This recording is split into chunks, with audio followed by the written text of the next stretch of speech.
Welcome back. A new survey showing a majority of Canadians think that boycotting American-made goods or travel to the U.S. is helpful. According to a new Nanos research poll, 4 out of 5 Canadians say that boycotting American-made stuff or avoiding tourism to the United States altogether will strengthen our country's bargaining position. With Canada, the insulting start to 2025, what I'd like to see Canada become our 51st state, has had a major impact on where Canadians vacation. Everybody understands the situation and feels upset about it, but we all have to vote with our wallet. Traveling to the U.S. under Donald Trump can carry a lot of emotional baggage. He created an atmosphere that's very hostile for us. With everything going on south of the border, it just seemed to be a lot safer to just travel within Canada. For years, crossing the border between Canada and the United States felt almost automatic. A weekend drive, a winter escape, a shopping trip, a tradition passed down quietly, generation after generation. No speeches, no slogans, just movement. Just money flowing south, season after season. Then something changed. Not with a law, not with an announcement, not even with a boycott campaign. It changed silently, one decision at a time. In 2025, millions of Canadians simply stopped going. At first, American tourism boards thought it was a glitch in the data. Maybe inflation, maybe fuel prices, maybe post-pandemic hesitation. But month after month, the numbers kept falling. Airports noticed it. Border towns felt it. Hotels, restaurants, campgrounds, duty-free shops, all asking the same question. Where did the Canadians go? Because this wasn't a small dip. It wasn't noise. It was a pattern. Flights from Canada to the U.S. dropped sharply. Road trips declined even faster. Entire regions that once depended on Canadian visitors started reporting their worst seasons in memory. Not during a recession, not during a lockdown. During a year when travel everywhere else was booming. And the most unsettling part? Canadians weren't staying home, they were traveling, just not there. Mexico, Costa Rica, Europe, the Caribbean. Even local destinations inside Canada began filling up. Snowbirds changed routes. Families rewrote vacation plans. Long-standing traditions quietly dissolved, replaced by something new. This wasn't anger. It wasn't protest in the streets. It was indifference. And indifference is far more dangerous. Because when people are angry, they want to be heard. When people are indifferent, they've already moved on. What happened wasn't driven by the Canadian government. There were no restrictions, no advisories, no bans. This shift came from living rooms, kitchen tables, family group chats. From conversations that ended with the same sentence. Let's go somewhere else? And when millions of people say that at the same time, the impact is enormous. American businesses along the border began noticing something unusual. Parking lots half full. Reservations canceled weeks in advance. Entire sports teams from Canada pulling out of hotel bookings. Restaurants shortening hours. Staff being sent home early. In some towns, Canadian visitors made up the majority of international traffic. When they disappeared, there was no backup plan, no replacement market, no emergency switch to flip.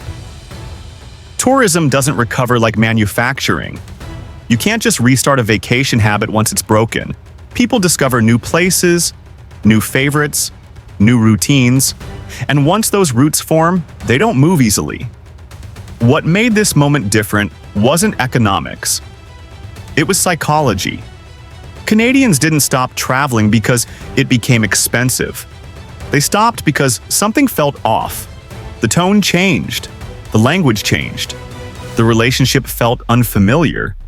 And when people no longer feel welcome, they don't argue. They leave. This wasn't about hating Americans. Survey after survey made that clear. Canadians repeatedly said their frustration wasn't with ordinary people.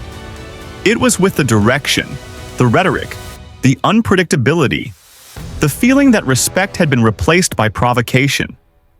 For decades, Canada-US travel was built on trust, predictability, a shared understanding that the border was a line, not a threat.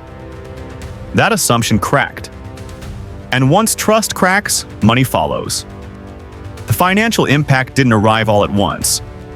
It crept in quietly. First a 10% drop, then 20%.